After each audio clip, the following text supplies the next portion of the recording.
Well, the Canadian Grand Prix returns this weekend. The streets of Montreal will be filled with thousands of Formula One fans. Local businesses could see more than $160 million worth of economic activity. One of the most popular teams on and off the track is Red Bull, led by Max Verstappen, who has won the Canadian Grand Prix for the last 3 years. And for more on what is behind the team's marketing success, we are joined now by Oliver Hughes, the Chief Marketing Officer for Oracle Red Bull Racing. He joins us live from Montreal. Busy weekend for you. Great to have you with us. Thanks for joining us. Great to be here. Yeah, very busy weekend for us. What is this weekend like for you? Tell us a little bit more about the team's experience.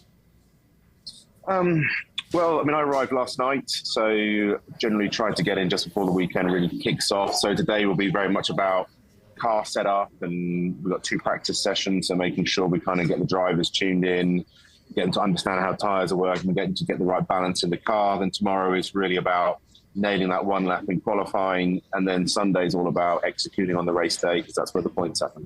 You know, we obviously watch execution on the racetrack, but in the business world, we constantly are watching execution with respect to businesses themselves. And I'm curious, in the marketing that you do, how things have evolved over the years, because there would have been a period in time when maybe people had, despite the world success of this sport, less familiarity. These days, it's arguably the hottest sport in the world. How does that change the way by which you guys manage your marketing message?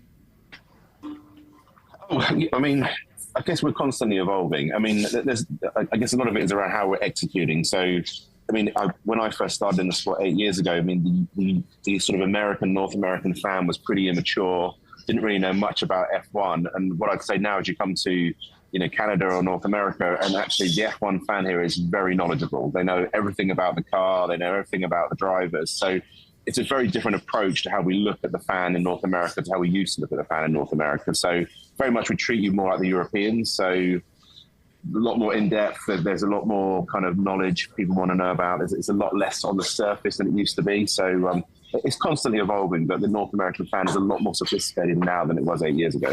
And just for people to understand the business a little bit better, in terms of some of the corporate sponsors, and obviously the industry has always attracted many, but if that broader fan is more aware than ever before. I mean, I think Oracle became the title sponsor for Red Bull Racing in 2022, and when you look at the terms of that deal, that is incredibly lucrative. Does that speak to the growth of the sport as well, would you say? 100%. And I mean, the original genesis of why Oracle came to the team was because we were looking for a MarTech partner. So the fact that we were going to, you know, a big company like Oracle and saying, look, we want your technology to connect our marketing to our fans in a bigger way. And that was kind of the sort of first year how we got Oracle into the team. And it was so successful. They could see so quickly how not just how, you know, we could use their MarTech technology, but actually they suddenly realized that actually there's a huge opportunity for them to help make the car go faster. And that's when they kind of upgraded the sponsorship to be title partner. And speaking of technology, as you know, everybody talks AI this and AI that all day, all night. I'm just curious, does AI make its way into the world of F1 in a bigger way, in some way, shape, or form? 100%. I mean, you can't get away from it, really, can you? So I think there's a lot of things that we're deliberately doing now to use it, and then I think there's a lot of areas which we will exploit AI more in the future. So just to give you an example of that, so we actually have been using AI with Oracle on strategy within the race team for a number of years. So what that AI is doing is constantly modeling the data we've got and what's happening on track. So as we're seeing, you know, tire deg drop off on our car versus other cars, that AI model is constantly learning to say, actually, you know, we thought it was going to be a 2-stop strategy, but actually now a 3-stop might be faster, or the tires are degging more because the weather conditions are changing. So actually AI is helping us to make much quicker, much smarter decisions. And we're now trying to apply that across more areas of the business. I also wanted to point out a Toronto-based muralist, Kristen McRae, designed a car for the F1 Academy. For those who don't know, that's an all-female racing series created by Formula One. Can you tell us a little bit more about the purpose behind creating the design?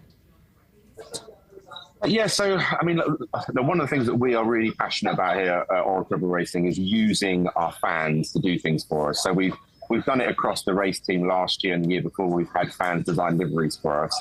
But actually with F1 Academy, this is our all-female series, we really kind of wanted to do something a bit unique in Toronto, also working with one of the partners across both F1 Academy and F1, One Password, who are headquartered in Toronto.